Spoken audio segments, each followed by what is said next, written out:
Dans les couples, dans tous les couples, il y a la manière de voir la femme de la part du mari, il y a la manière de voir le mari de la part de la femme, et pas toujours les manières de voir sont roses, sont jolies, sont agréables. Et là, en général, on a des ta'anot, on a des ta'anot, des plaintes. On a des plaintes sur la femme, on va parler de la femme, parce qu'on est des hommes, on va parler de la femme. Ma femme, elle est comme ça, et ma femme, elle est comme ça, elle est comme ça, elle est comme ça. Elle aussi, elle a des plaintes sur son mari, il est comme ça, il est comme ça, il est comme ça. Ils arrivent chez le Rav, ils arrivent chez ceux qui vont leur donner des conseils, et le Rav va essayer de montrer les bons côtés. Alors dans le cours précédent, on a dit que parfois, il y en a qui disent je trouve aucune chose correcte, bonne chez l'autre. Alors il y en a un qui arrive chez le Rav. Et il dit, ma femme, elle est comme ça, comme ça, comme ça, comme ça, comme ça.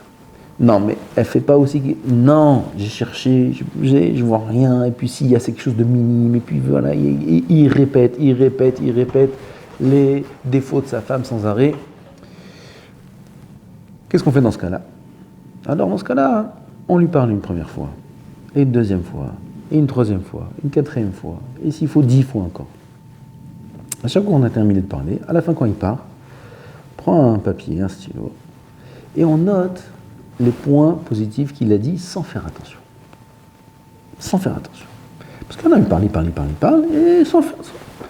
Et à la fin, alors Rabbi dit, mais regarde, dans la troisième rencontre, tu as dit que ta femme, elle sait très bien s'y prendre avec les voisins.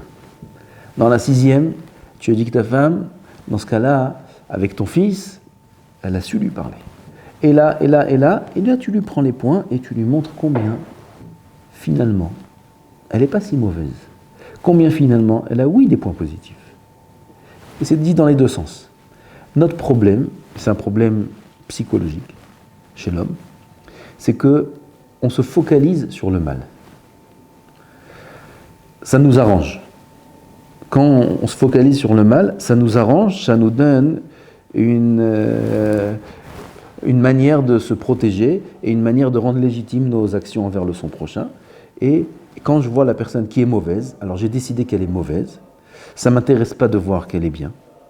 Pourquoi ? Parce que si elle devient bien, ça m'engage à changer. Et c'est très dur de changer, j'ai pas envie de changer. Et de toute façon, je ne trouverai pas de bien. Donc, je décide qu'elle est mauvaise. Et ce que j'agis comme il se doit. C'est elle qui est en tort et c'est moi qui ai raison. C'est un problème. C'est un problème. D'abord parce qu'on a un devoir, après la Torah, de voir le bien dans tout, pas que chez tout le monde, mais dans tout ce qui existe dans l'univers. On a un devoir de voir le bien, on en a parlé déjà, et surtout dans le couple. À partir du moment où l'homme va voir le bien chez l'autre, cette personne-là va se transformer à ses yeux, et il aura beaucoup plus d'envie et de force de se changer et d'être bien aussi envers cette personne. Maintenant,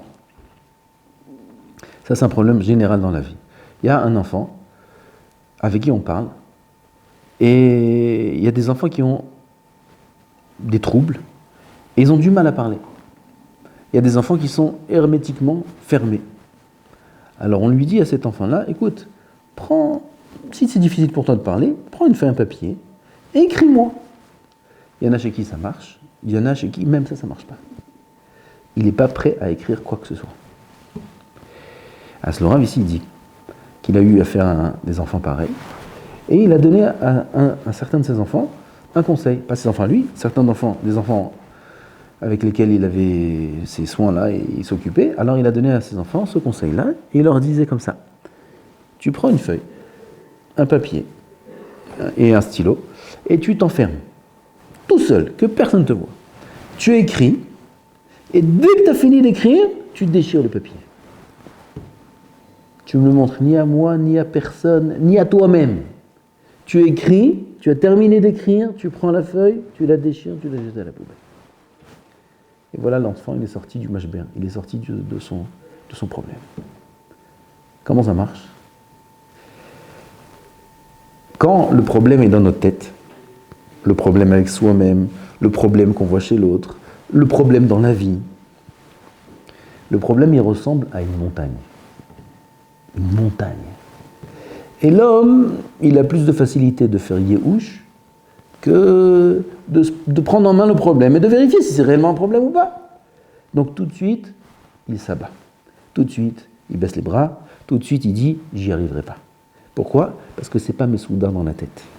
Dans la tête, on voit un problème et il est gros et on se le grossit et on s'angoisse, et etc., etc.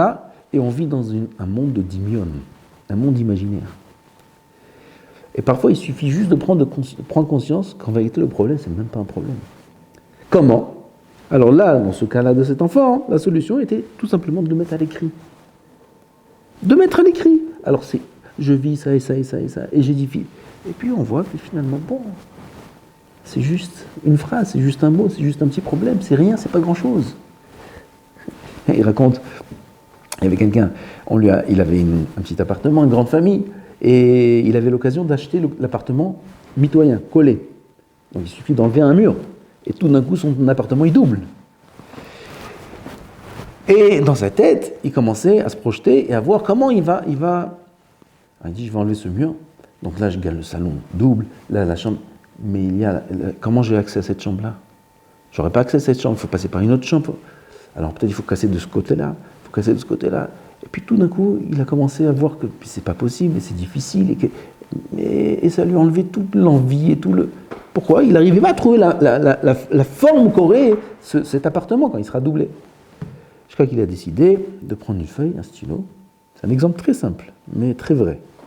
Et il a commencé à dessiner tout l'appartement dans ses moindres détails. Il a enlevé là, et là, et là, et là, et là. Et il a vu finalement qu'il peut s'arranger avec tout, sauf une chambre. Bon, une chambre. On va s'arranger, on va se débrouiller.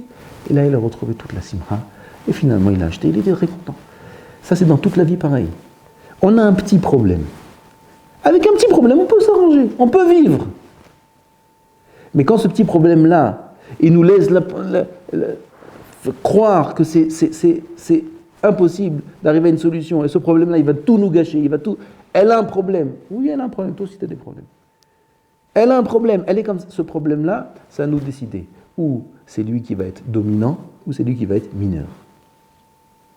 Qui décide ? Nous-mêmes. Nous-mêmes. Et dans la majorité des cas, on va voir que les problèmes, en vérité, ils sont mineurs. Et la lumière est beaucoup plus grande que l'obscurité. Beaucoup plus grande. Le bien est beaucoup plus grand que le mal. Dans toute la vie, on voit ça. Dans toute la vie, c'est Mama, je badou, comme nous c'est. Tous les problèmes qu'un homme a dans la vie. Tous les problèmes qu'il a dans la vie, s'il sait réfléchir, s'il sait les regarder, s'il sait les résumer, il voit que, certes, c'est des problèmes, mais ils sont mineurs par rapport à tout le bien qu'il y a à côté. Baruch Adonai l'olam, amen, amen.